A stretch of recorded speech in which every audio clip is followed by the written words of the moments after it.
All of you, आप सभी का एम के साहू क्लासेस में स्वागत है। आज ये लेक्चर नंबर 15 है जो कि विश्व के भूगोल ऑनलाइनर चल रहा है। इसमें हम सभी लोग पौने एवं आर्द्रता और वन के बारे में अध्ययन करेंगे और फास्ट रिवीजन के साथ हम लोग ऑनलाइनर देखते हैं। और जो लोग चैनल पे पहली बार हैं, चैनल को लाइक, शेयर और सब्सक्राइब जरूर करें।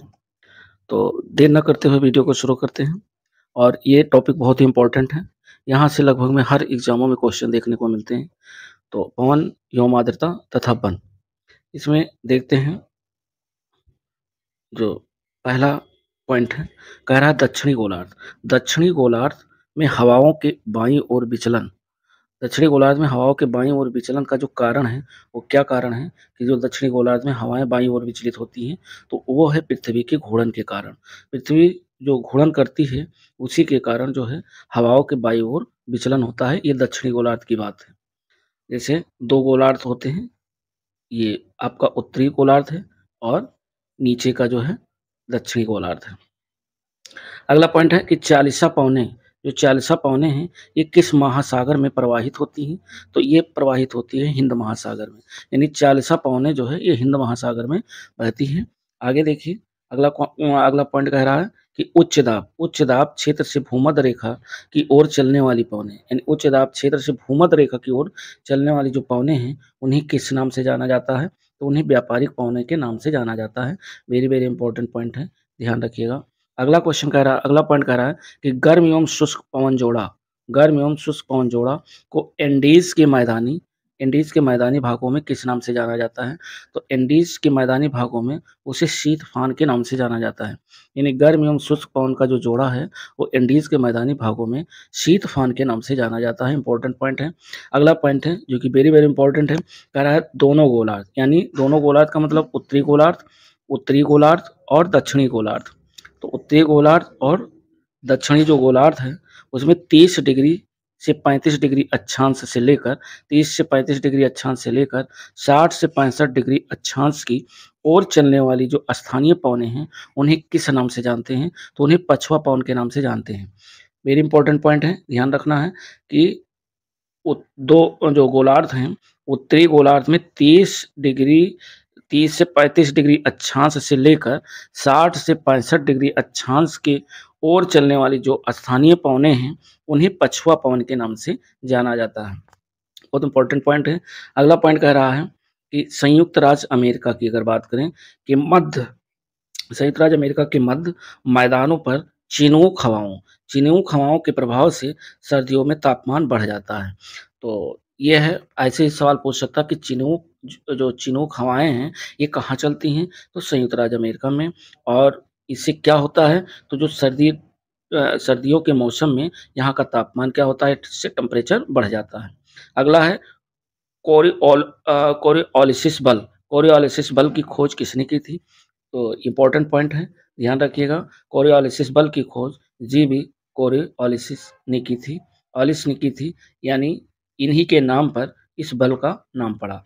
अगला है शिरोको, जो शिरोको पवन है, हवा है, इसके प्रभाव से होने वाली जो वर्षा होती है वो किस नाम से जानी जाती है? तो उसे रक्त वर्षा के नाम से जानते हैं। इंपॉर्टेंट पॉइंट है, जो शिरोको पवन है, तो शिरोको जब भी पवन चलेगी तो इसके प्रभाव से वर्षा होगी और वर्षा इतनी भीषण होगी कि उसे रक्त वर्षा का नाम दिया गया है।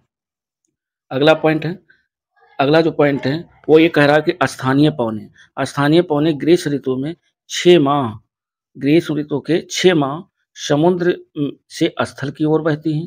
जो स्थानीय पवनें होती हैं वो 6 महीने तक समुद्र से स्थल की ओर, तथा शीत ऋतु में जो 6 माह हैं वो स्थल से समुद्र की ओर चलती हैं।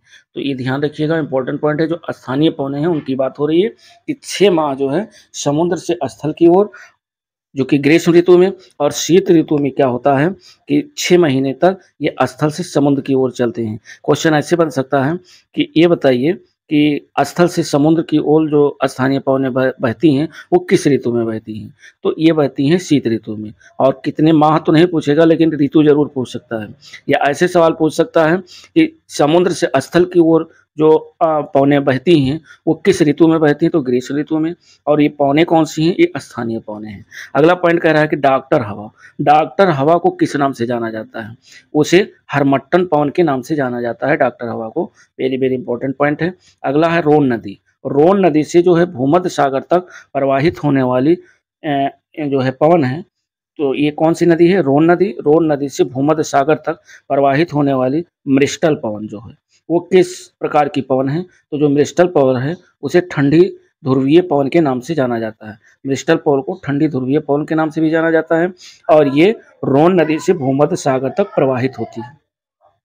अगला पॉइंट कह रहा है, अगला पॉइंट ये कह रहा है कि दक्षिणी गोलार्ध, वेरी वेरी इंपॉर्टेंट है। दक्षिणी गोलार्ध में 40 डिग्री से 65 डिग्री अक्षांश के मध्य पछुआ पौने सॉरी पछुआ पवनों को प्रचंडता, पछुआ पवनों की जो प्रचंडता है उसको 40 डिग्री अक्षांश के समीप गरजती चालिसा के नाम से जाना जाता है, या 50 डिग्री अक्षांश के समीप प्रचंड पचासा के नाम से।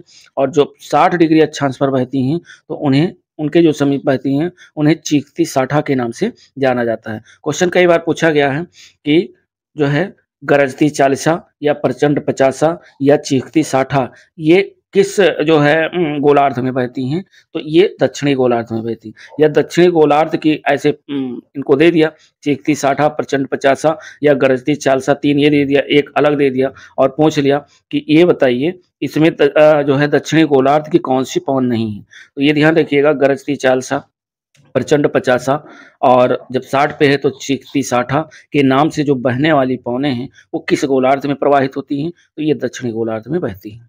और अगर अक्षांश की बात करें तो ये 40 से 65 डिग्री अक्षांश के मध्य ये पछुआ पवनें जो है बहती हैं। तो ये दक्षिणी गोलार्ध की बात है। अगला पॉइंट कह रहा है कि विश्व की प्रमुख स्थानीय पवन हम लोग देख लेते हैं। विश्व की जो प्रमुख स्थानीय पवन है उनको एक नज़र में देखते हैं क्योंकि इंपॉर्टेंट है, यहाँ से क्वेश्चन आते ही आते हैं। स्थानीय पवन, स्थान और प्रकार। जो चिनूक स्थानीय पवन है ये राकी पर्वत पर चलती है और ये गर्म एवं शुष्क हवा का प्रकार है। फान जो हवा है ये आल्प्स पर्वत और स्विट्जरलैंड में ये प्रवाहित होती है और ये गर्म व शुष्क हवा के नाम से ये जाना जाता है। अगला है जो सिरोको हवा है, ये मिस्र, लीबिया, ट्यूनीशिया, स्पेन, कनारी व जो है मेडसा द्वीप में बहती हैं और ये गर्म, शुष्क तथा रेत भरी पवनें होती हैं। अगला है ब्लैक रोलर जो स्थानीय पवन है, ये उत्तरी अमेरिका और विशाल मैदानी क्षेत्रों में जो है बहती हैं और ये गर्म एवं धूल भरी शुष्क के नाम से जाना जाता है। शिमोक हवा जो है ये अरब के रेगिस्तान में बहती हैं और गर्म व शुष्क पवन के नाम से प्रचलित है। हरमट्टन जो स्थानीय पवन है ये सहारा रेगिस्तान में प्रवाहित होती हैं यानी बहती हैं और ये गर्म एवं शुष्क हवा के नाम से जाना जाता है। विक्रफील्डर स्थानीय पवन ये ऑस्ट्रेलिया के विक्टोरिया प्रांत में बहती हैं और ये उष्ण एवं शुष्क हवा के नाम से जाना जाता है। और नॉर्वेस्टर जो स्थानीय पवन है ये उत्तरी न्यूजीलैंड, भारत और काल वैशाखी के नाम से इन्हें जाना जाता है। ये पूछा गया है कई बार, ध्यान रखिएगा। और ये गर्म व शुष्क हवा का इनका प्रकार है। जो लू स्थानीय पवन है ये उत्तर भारत में चलती हैं और ये प्रचंड व शुष्क हवा के नाम से प्रसिद्ध हैं। अगला जो है लू के बाद आता है मृष्टल पवन स्थानीय पवन, ये स्पेन व फ्रांस में जो है इनका बहती हैं और ये ठंडी व ध्रुवीय हवाओं के नाम से प्रसिद्ध हैं। टेम्पोरल जो स्थानीय पवन है ये मध्य अमेरिका में जो है बहती हैं और ये मानसूनी हवा का प्रकार है। बोरा स्थानीय पवन की बात करें तो ये इटली व यूगोस्लाविया में क्षेत्रों में चलती हैं और ये शुष्क व अत्यधिक ठंडी हवा का इनका जो प्रकार है। बिलजर्ड जो हवाएं हैं ये साइबेरिया क्षेत्र, कनाडा, संयुक्त राज्य अमेरिका में जो है ज़्यादातर ये पवनें चलती हैं और ये ध्रुवीय हवाओं का इनका जो है प्रकार है। और नार्टे जो है ये संयुक्त राज्य अमेरिका में बहती हैं और ये ध्रुवीय पवन के नाम से जाना जाता है। और मेस्ट्रो जो स्थानीय पवन है भूमध्य सागर क्षेत्र में बहती हैं और ये उत्तर पश्चिमी पवन के नाम से जाना जाता है। दक्षिण वर्वेस्टर जो है न्यू साउथ वेल्स जो कि ऑस्ट्रेलिया में पड़ता है, ये यहाँ प्रवाहित जो है बहती हैं और तेज व शुष्क ठंडी पवन के नाम से प्रसिद्ध हैं। लेवांटर जो है दक्षिणी स्पेन, फ्रांस की में बहने वाली हवाएं हैं, ये पूर्वी ठंडी पवन के नाम से विख्यात हैं। अब आगे हम लोग देखते हैं वन बायोम, फॉरेस्ट बायोम के अंतर्गत यानी जो वन बायोम है ये इसको दो भागों में बांटा गया है, एक तो सदाबहार वन होता है और दूसरा है पर्णपाती वन। तो सदाबहार वन की अगर बात करें तो जो सदाबहार वन है वो उष्णकटिबंधीय सदाबहार वन, इनके प्रकार हैं सदाबहार वन के।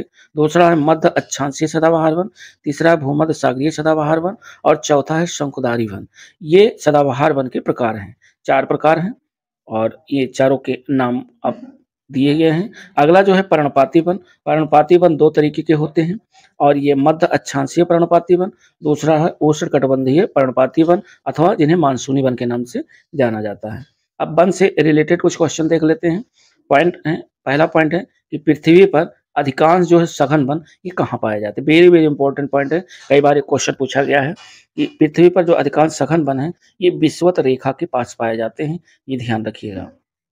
अगला पॉइंट है कि शंकुधारी जो वनों हैं, शंकुधारी वनों में मुलायम जो लकड़ी है सॉफ्टवुड वाले वृक्ष पाए जाते हैं। इन शंकुधारी वनों में मुलायम लकड़ी वाले वृक्ष पाए जाते हैं। अगला पॉइंट है कि भूमध्य रेखा, भूमध्य रेखा के जो निकट किस प्रकार के वन पाए जाते हैं, तो भूमध्य रेखा के निकट उष्णकटिबंधीय वन पाए जाते हैं। ध्यान रखिएगा, उष्णकटिबंधीय वन कई बार पूछा गया है, तो इसे ध्यान रखिएगा कि उष्णकटिबंधीय वन कहाँ पाए जाते हैं, भूमध्य रेखा पर पाए जाते हैं। या विषुवत रेखा के पास पाए जाने वाले वन कौन से हैं, तो ये अधिकांश सघन वन होते हैं। और अगला पॉइंट है, अगला पॉइंट कह रहा है कि वैश्विक वन क्षेत्र, यानी वैश्विक वन क्षेत्र में किसके विस्तार का प्रतिशत सबसे अधिक है।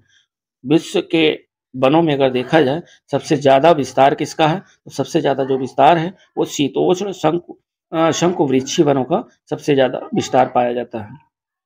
अगला पॉइंट है, कह रहा है कि विस्तृत उष्णकटिबंधीय वर्षा वन, विस्तृत उष्णकटिबंधीय वर्षा वन ये कहाँ पाए जाते हैं, तो ये कांगो घाटी में पाए जाते हैं। वेरी वेरी इंपॉर्टेंट, कई बार ये उष्णकटिबंधीय वर्षा वन पूछा गया है, या ऐसे पूछ सकता है कि कांगो घाटी में पाए जाने वाले वनों को किस प्रकार के वन पाए जाते हैं, तो उष्णकटिबंधीय वर्षा वन पाए जाते हैं। या उष्णकटिबंधीय वर्षा वन कहाँ पाए जाते हैं, तो कांगो घाटी में पाए जाते हैं। अगला पॉइंट है कि विषुवतीय प्रदेशों और उष्णकटिबंधीय तटीय प्रदेशों में भारी वर्षा और उच्च तापमान की दशाओं में जो है सघन, ऊंचे व विश्व के सर्वाधिक विविधतापूर्ण जैव संपदा वाले उष्णकटिबंधीय सदा हरित वन पाए जाते हैं। ध्यान रखिएगा, यहाँ से 2-3 टाइप के क्वेश्चन जो है बन सकते हैं, विषुवतीय प्रदेश और उष्णकटिबंधीय प्रदेश।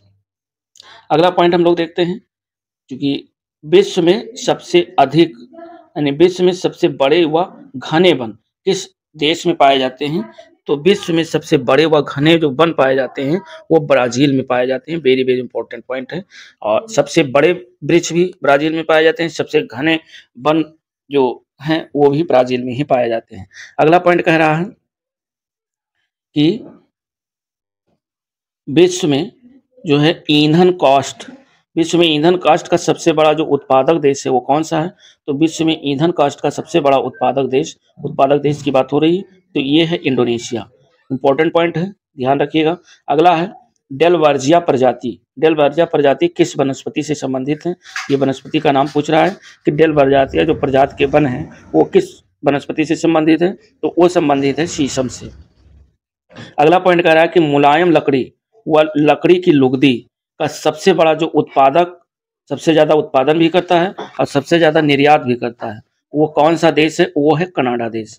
ध्यान रखिएगा, इंपॉर्टेंट पॉइंट है, यहाँ से क्वेश्चन बन सकता है कि मुलायम लकड़ी का सबसे बड़ा उत्पादक देश कनाडा, या मुलायम लकड़ी एवं लुगदी, मुलायम लकड़ी एवं लुगदी का सबसे ज्यादा निर्यातक देश कौन सा है, तो वो भी कनाडा है।